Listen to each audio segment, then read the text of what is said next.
What's good, everybody? Welcome back to Elvis Boxing. Another post-fight recap. Top ranked boxing on ESPN. Oscar Valdez versus Jayson Velez was the main event.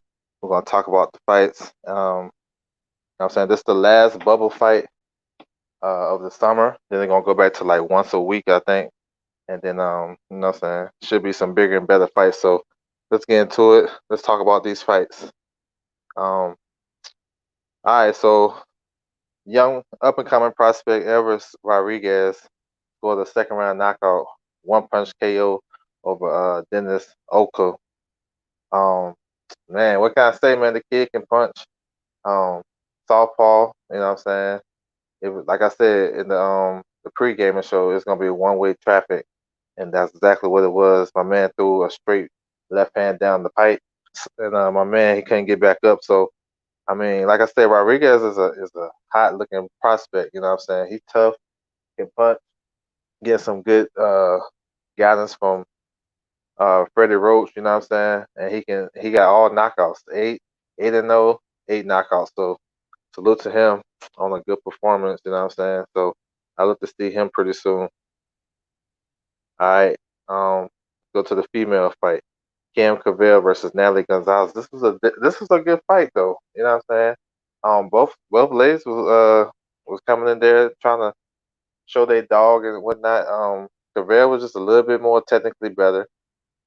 Gonzalez is tough though. You can tell she can fight, but Clavel won a you know pretty clear decision. It was a tough competitive fight though, and you can tell that who was just better. That's all. Ain't nothing to hang your hat down. Hat about for Gonzalez. She can come back.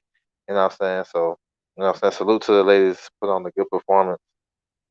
Um, to the next one, former world champion Isaac Dogboe made his return after like 14, 15 months out of the ring, coming off of two losses against Chris Avalos. Is basically a journeyman in his career. I mean, Darby looked decent now. He looked decent. He still looked kind of small at 126 to me, being that he's only 5'2". He looked kind of small, but he was placing his shots. He was letting his hands go. He wasn't really rushing his stuff. He was setting up his work, and he was able to stop my man in the eighth and final round, I believe. And I think that yeah, it was the eighth and final round. So I mean, good work, man. He's working with a new team, Coach Barry Hunter. If anything, Coach Barry going to be able to motivate you and make sure you're ready to fight. You know what I'm saying? He can come up with good game plan. That's a staple of the Headbangers gym. So man, salute to him, man. Getting back on the horse, scoring a nice looking knockout, good performance, and is on to the next. All right, to the next fight, man. What a explosive performance this was. Edgar Berlanga keep his um, knockout streak going. Knockout streak in the first round going. 14 knockouts. Um, Crazy in the first round. I mean, Eric Moon came out, kind of rushed Berlanga, kind of feel like he was gonna be aggressive from the start, and then he got hit with a right hand, and he changed his mind. And then Berlanga just patiently broke this kid down, broke him down. This guy can punch, man. I don't know what he got. He got some dynamite for real. He can punch. He a big, big puncher. You can tell. He hurt him with an overhand right. He kind of pulled down his guard, which what Lomachenko be doing. Pulled down the guard.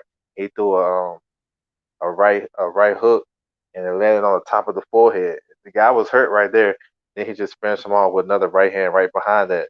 I mean, dangerous, dangerous fighter, man. Like I said, 14-0, 14 knockouts. He's selling in at the super middleweight division. I mean, this kid is he's gonna be a force to be reckoned with. If he can, if he have a good chin, if he can be able to prove that he can go rounds and because if he when he step up in competition, he gonna go round. So he need to be in there with a guy that can take a punch and it can take him some rounds so he can get that experience. But I mean, damn, I ain't mad at the performance. It was explosive for real. I on to the main event. Oscar Valdez versus Jayson Velez. I mean, Oscar Valdez won this by 10th round TKO, but the performance and overall, I mean, I wasn't too impressed, man. He's not giving me um any confidence of him going to beat Burchett. which probably be his next fight, probably October, November, whatever they're trying to make it. Um, he's still having shortcomings. I see he was trying to box. Velez was doing well. He got off to a good start. It was competitive. In the fifth round, um, Velez he got dropped. You know what I'm saying? So that kind of swayed the momentum. But you can tell that Valdez was still getting hit too much. His face was marked up. It seemed like he in between styles. Like he want to box, then he want to jump in and get his punches off. So if he fight like the way he fought tonight against Burchett, it might be a wrap for him. He's gonna get beat up because Jayson Velez was able to score a lot of punches, like from long range and mid range, and that's Burchett's forte.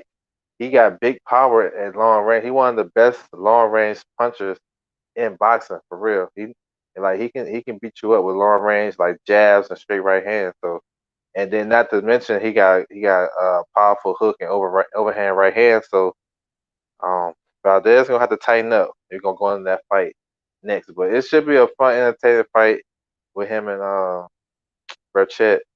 But I wasn't too impressed with the performance. I mean, salute to him for winning, but I expect more from him. I expect for him to be a little bit more dominant. So that's it for the bubble fights, man. You know what I'm saying?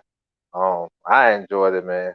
As a boxing fan, um, I thought it was necessary because somebody had to step up to the plate. So shout out to Top Rank and ESPN for doing what they had to do. They did 6 weeks, like what I'm saying, 13 fight cards or whatnot. I mean, it was to me, it was good for me.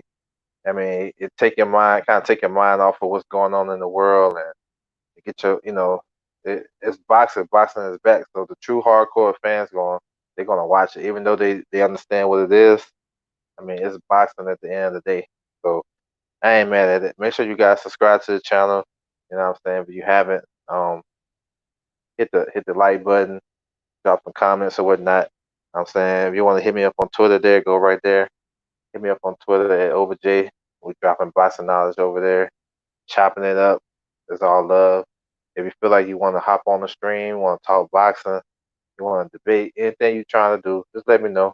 Just keep it keep it 100, keep it about boxing, no disrespect and nothing like that. It's all good. We may get heated in some boxing debates or conversation, but at the end of the day, it's gonna remain respectful, and we can always come back another day and finish it up. So that's my time right there. I appreciate you guys rocking with me, and I'll be back with another one.